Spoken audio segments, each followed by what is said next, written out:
Warranty Wire. Customer trust. AI. Every day in the warranty world. So, Becca, I was thinking the other day because I was watching an episode of Mythbusters. You guys, it's not just a UK, it's an American show, but you guys are familiar with it, right? Yeah, a little bit. Yeah, and I was kind of looking at that, and I think the episode I was watching was like, how many times can you fold a single piece of paper? And it was like before it becomes completely unfoldable. But it kind of got me thinking a little bit around, can we spin this maybe a little bit, and kind of focus it around warranty maybe? Mm-hmm. There's definitely a lot of myths out there.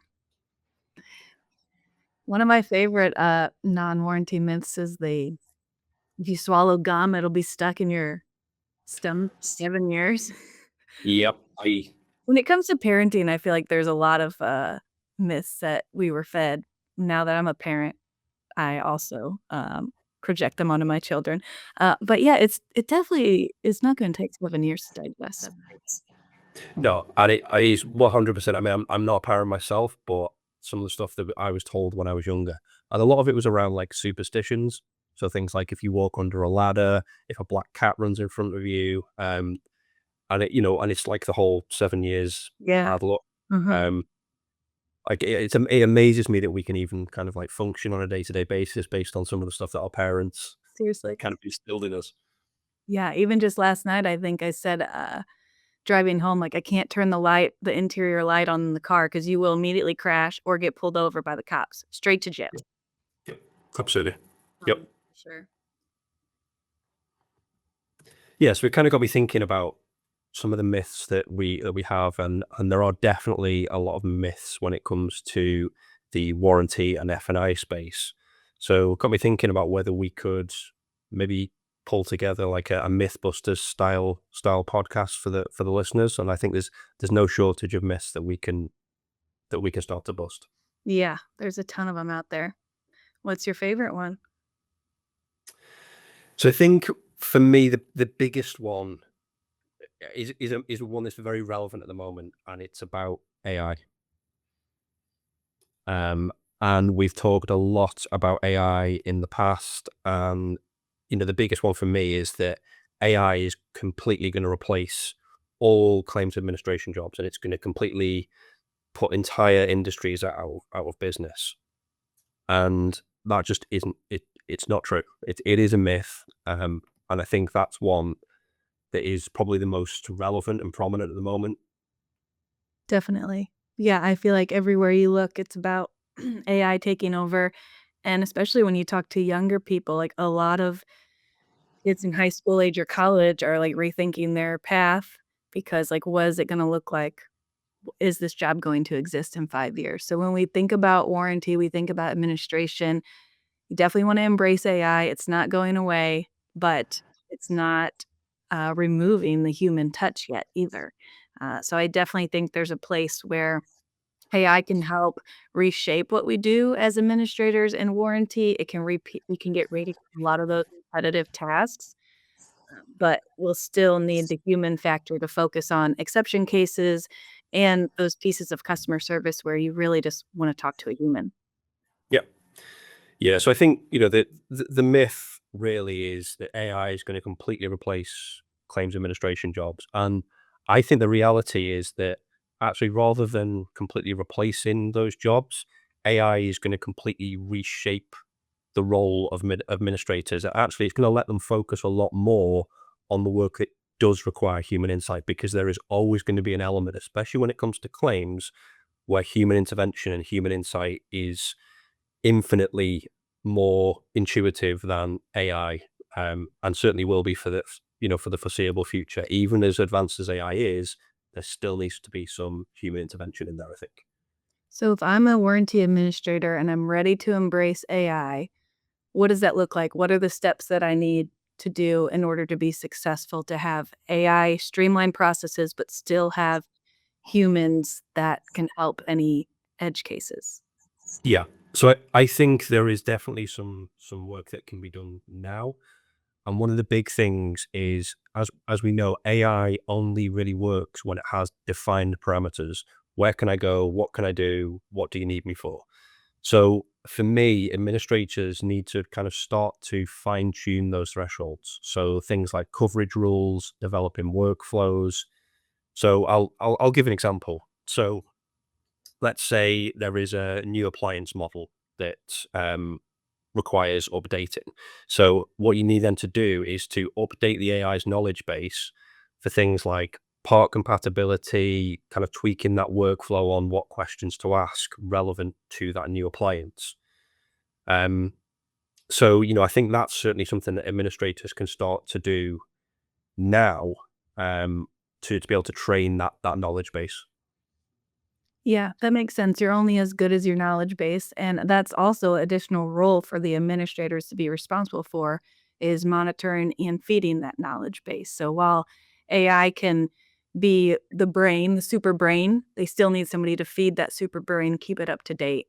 So that's definitely an helped and a piece where administrators, personnel can still contribute. Yeah, exactly. I think And I there's think Go ahead. at the moment there are instances where even now we are seeing outdated AI rules that are causing issues. So I've actually heard of a couple of examples recently where there was a wearable tech company released a brand new smartwatch, brand new onto the market, but actually their claims AI flow hadn't been updated. So what was happening was it just kept rejecting battery claims that were actually completely valid because it was still using those kind of old repair rules. Now, what meant was it forced human intervention to be able to step in and correct it. So that's where I'm talking about, human intervention is still needed. And your AI model is only as good as the input that you give it because it will always rely on input. And it's not a one and done thing, so you constantly need to be feeding it to keeping it smarter and up to date, but then you also have to monitor how is it behaving based on current claims, current customer activity, current contracts, and all the behavior. So, as far as after you've fed the knowledge base, what can you do to monitor it, for an ongoing basis?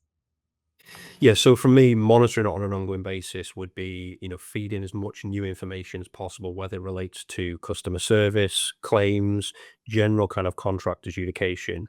It's all about building that knowledge base as big as possible. So, an example could be we've had previous claims that we know that we've adjudicated and we know was the right outcome for us. Let's feed those claims into the knowledge base and actually start to test the AI models as well. So start to be able to say, okay, based on this information, what would you do with this claim?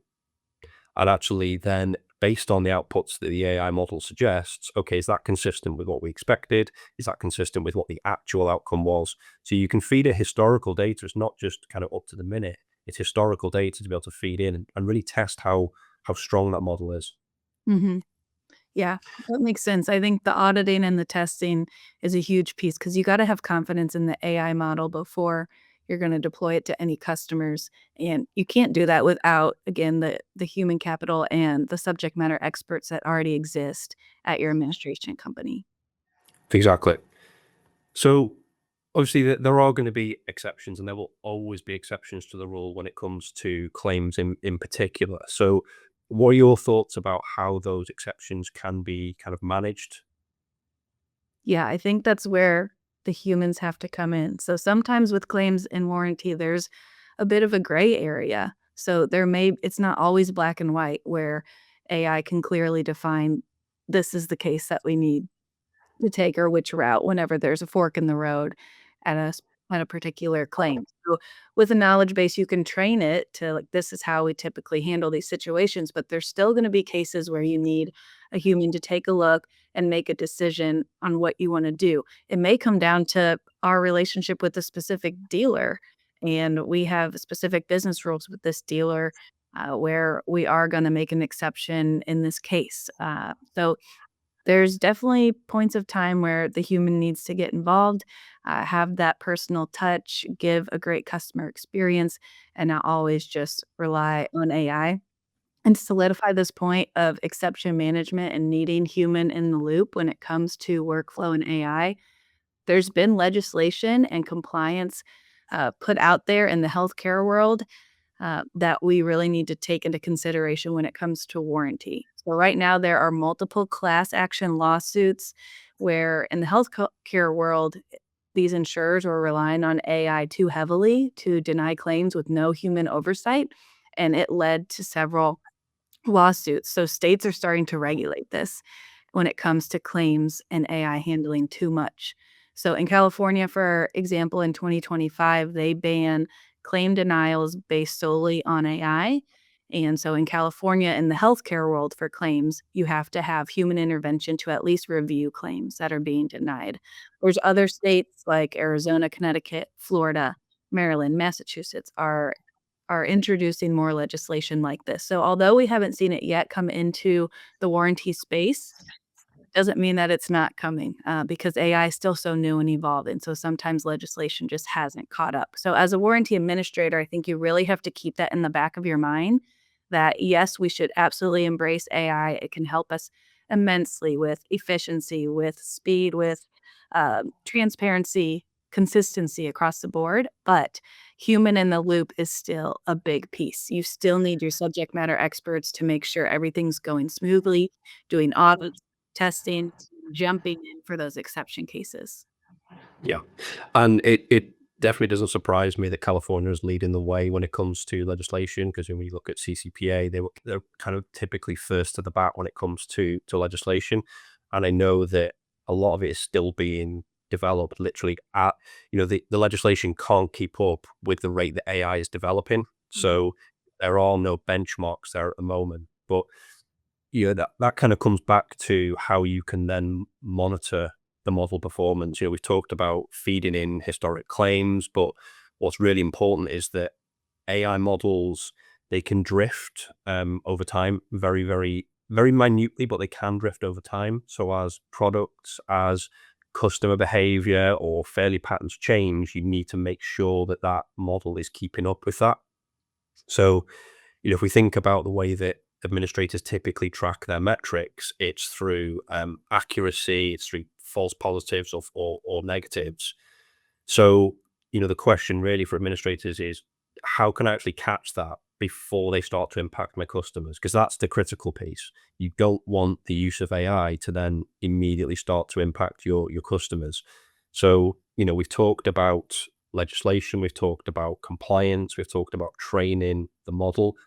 That has to be a continuous loop. It's not just a case of, you train the model once and that's it. It's done. It has to evolve in line with every element of your business.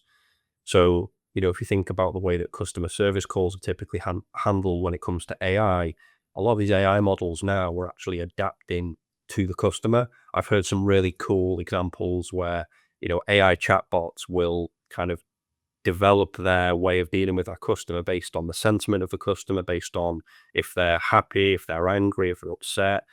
So it's about constantly training that model and not just accepting that, okay, I've set it up, AI is going to do everything for me, I can just sit back.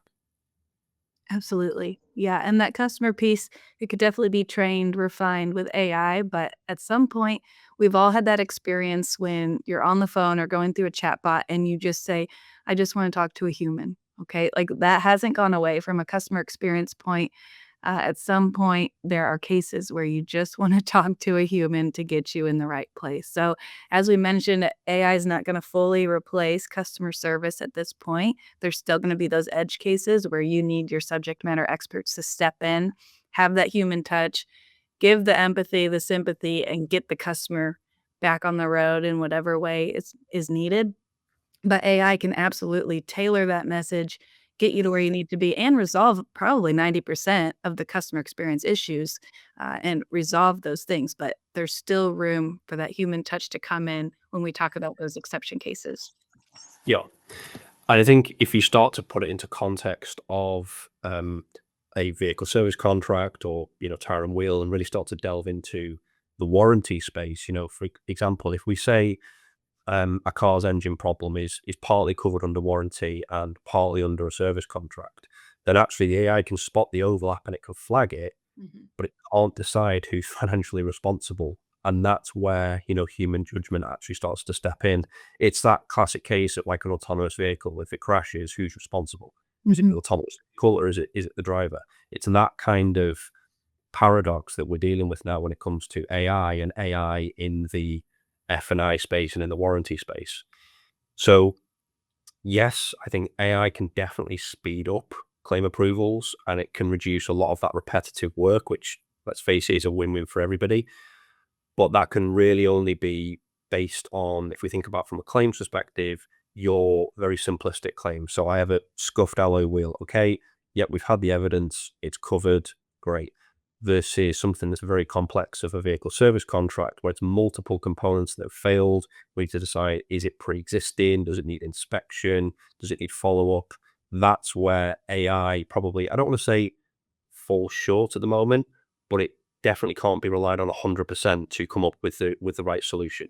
So, like it or not, humans are still critical for proactive communication. That's the big thing here. Proactive, spotting an issue before it arises.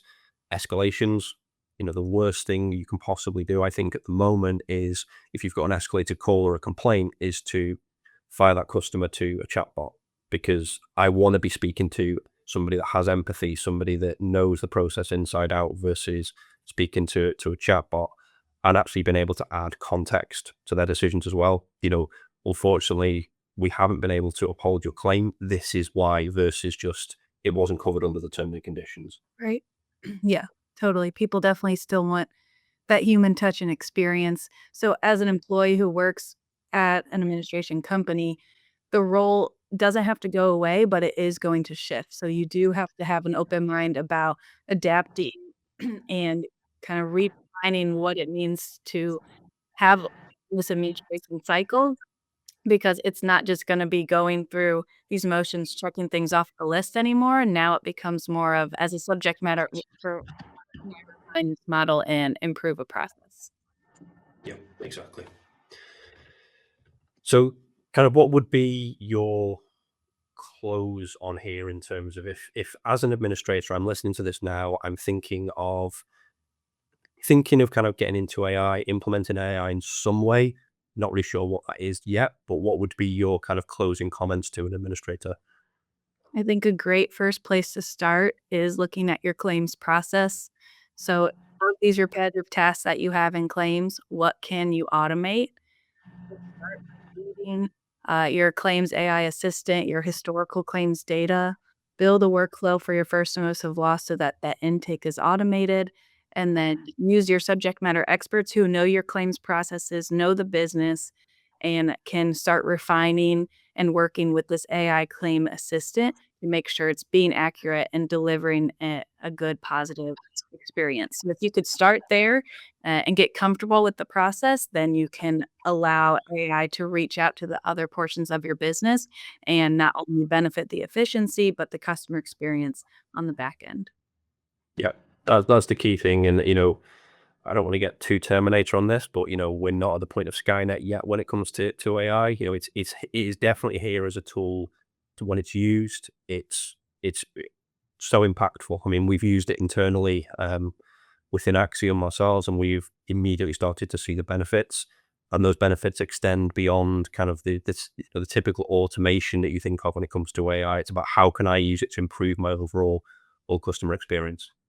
For sure, and it's not just a plug and play. I mean, even at Axiom, we've been burned where you have to put limits, you have to still have oversight on what AI is feeding out, because it's a continual refining of the model. So if you only give it 10% of the information and it spits back 100%, like, it may have just made 90% of assumptions. So it's really going to train that model to inform AI, like, don't make assumptions, only use the knowledge base that I have given you, and continue to feed it and make it smarter so that it can align with your business model, your processes, and overall, uh, create a better experience for the long. Yep. Okay, so we went through the whole myth busting of AI not completely replacing administrators, but you're leaving us on a cliffhanger here about how many times can I fold the paper? So it is actually 7 times. 7 Does it times? sound like the How big of a paper? So it actually doesn't matter. So on the and I've tried this myself, obviously. But on the Mythbusters episode, it was like a 50-foot piece of paper, and it doesn't matter on the thickness, it doesn't matter on the size of it. 7 times is the golden rule when it comes to folding a piece of paper. And I know that you'll try this afterwards as well. I'm mind blown. I thought it was gonna be like 100. Nope, 7. Wow. All right, learned something new today. So I think that probably just about wraps everything up for this episode. This has been a really cool one for me because growing up, I always wanted to be a Mythbuster. So this is kind of the closest I'm ever going to get to being a Mythbuster, I think. But for everyone that's listening today, we're really keen for you to feed us kind of any myths that you typically have heard either internally or in the industry. Tell us what they are, and we will do our best to kind of tackle them as well. So we love these type of conversations. So always open to sharing any insight that we have. Thank you. Warranty wire. Customer trust. AI. Every day in the warranty world.